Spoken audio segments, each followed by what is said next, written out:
So I shouldn't be here, but I am. So let me explain. On July 4th, 2003, I should have died. It was a beautiful, perfect, pure Michigan summer day, and my brother, myself, and a small group of our friends were tubing on the lake we grew up on. You know, where you're getting pulled behind the boat, and the whole point is to send someone off flying. So my brother was just very successful at sending me off flying off the tube, which he always was. And so I'm just happily floating in the water, waiting for him to swing back around, pick me up. And I see this boat coming at me. And you think like it's further away than really what it is. And when I realized that the driver did not know that I was sitting in the water right in front of him, it was in that moment that I knew that I was going to die. Like life flashed before your eyes, I was gone. In the last moment, I dove underwater. I don't even remember like consciously making this decision to do so, and I knew I couldn't dive very deep because I had a life jacket on. But I dove deep enough that when the spinning propeller hit me, it hit my thigh first. So I have 3 almost perfect half-circular scars on my leg from a spinning propeller. And the rest of the scars that come up my body didn't go as deep and are more linear because as soon as the driver realized he hit me, he stopped the boat. My surgeon told me a few days later when I was in recovery that it was good I wasn't little or I would have been cut in half. So I didn't like that guy. Things you don't tell a 20-year-old, but he gets some of the credit because he cleaned me out and put me all back together and I have all my parts. But he doesn't get all the credit because there's a few other things that happened that day. Number 1, my brother watched enough Baywatch as a kid, even though we technically weren't allowed to dive off the boat like David Hasselhoff and reach me almost immediately.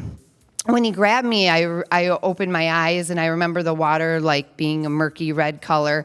And he said, "Shar, I got you. You're gonna be okay." And I said, "Leave me here. I'm gonna die. I'll be fish food." Our lake didn't have a lot of fish in it. I don't know why I said that. But so he got me back to the boat, and our friends that were on the boat wrapped me up and held me together, and they just kept telling me, "I'm gonna be okay. I'm gonna be okay." And they were trying to convince themselves that just as much as me, I think. Soon after that, I lost consciousness. The second thing that happened was people on shore realized that something bad had happened on the water, and they called 911 right away.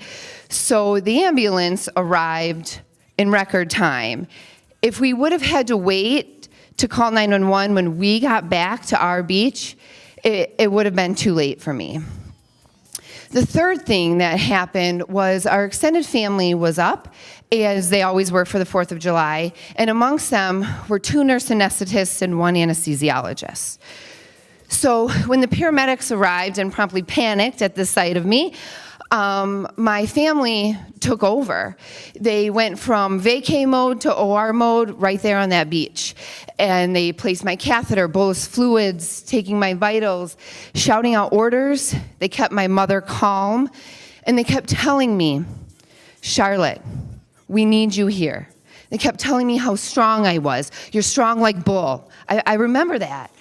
And "We need you here. You're not going to die." Over and over, they were telling me that. And somehow I started to realize that I wasn't dead. And so I started to think, well, if I'm not dead yet, maybe I should be here. So in the weeks that followed, I had to learn how to walk again. And that was not fun. Before this day, I was actually training to try out for the Midwest Women's Select Rugby team, and now suddenly I was trying to learn how to walk again. And it sucked. And I couldn't stop myself from thinking that I just shouldn't be there. But I was. And like my family had reminded me, I was strong and I was determined. I was determined to be able to walk without the stupid walker, and to be able to take a shower without help, and to be able to get a drink of water when I was thirsty by myself. And so inside of me, this determination just rose, but I didn't even realize it. If you had asked me at that time, I would have told you that I was weak. And I would have said that even though when my physical therapist told me to go home and take 1 lap around your house, I'd go home and take 3. But I did not recognize my own strength or determination. So I went back to Michigan State that fall against medical advice. My doctors wanted me to stay home and recover, and that was not going to happen. So I went back to school. My roommate learned how to change my bandages. My parents would visit weekly. I went to physical therapy 3 times a week instead of rugby practice. My beer consumption decreased significantly, and I had to drop a class. But I was there, and I had to be there so I could get here. But before I could get here, I had to get into vet school. And I really shouldn't have gotten to vet school. Because when you almost die at 20, you think at 22, there's no way you're going to waste another 4 years in college. So I decided that I wasn't going to apply. They weren't going to let me in anyways. I had to drop a class, take biochem again, and I didn't spend every waking hour working with veterinarians. So they weren't going to let me in. So instead, I moved to Kentucky after graduation and worked on a thoroughbred farm. From there, I went and worked at one of the equine hospitals. And that's when I fell in love with veterinary medicine. I was working with some of the best doctors, from the interns to the partners, and I loved it. And they could see that in me, and they took me under their wing, and they started to encourage me to apply to vet school. So I did. And I was determined. And they let me in. But I didn't think I should be there. And I spent the next 4 years literally believing that I should not be in vet school. I gave credit to everyone else. I had the best study buddies ever, and they basically passed every test for me. And I had an awesome group of classmates that got me through every rotation. I had sweet mentors that would just give me extra help when I needed it. So I would tell Josh over and over, I shouldn't be here. Why am I here? I'm only here because of everyone else. And he would look at me like I was crazy and say, what are you talking about? You are here. You're doing this. And I was doing it. And I have to find where I am now. So we're here. So after 4 years of that, of believing I really shouldn't be in vet school, I was suddenly a veterinarian. And now, let me tell you, I really shouldn't have been a veterinarian. But other people thought I should, because they actually gave me a job as a veterinarian. And this job was my dream job for a while, until it wasn't.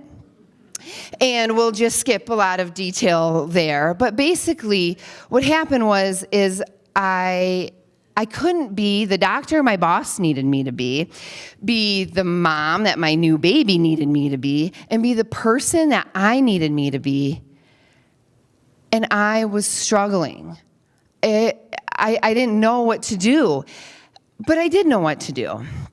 And that inner determination, that inner willpower kept me going and told me what to do. And I knew what I had to do to be able to love being a veterinarian and love the person I was while I wasn't a veterinarian.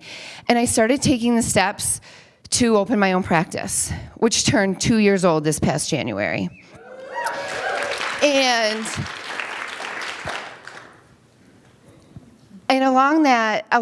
during that time, I realized, I am supposed to be here. This is because of me. This is my story, and I can finally own it. It's not because of what everyone else did for me, or some strike of luck, or just happenstance. It is me, and it is mine. I am Charlotte Lucas, DVM, practice owner, mom of one little diva in training and one little honey badger, wife of the super supportive Josh Lucas.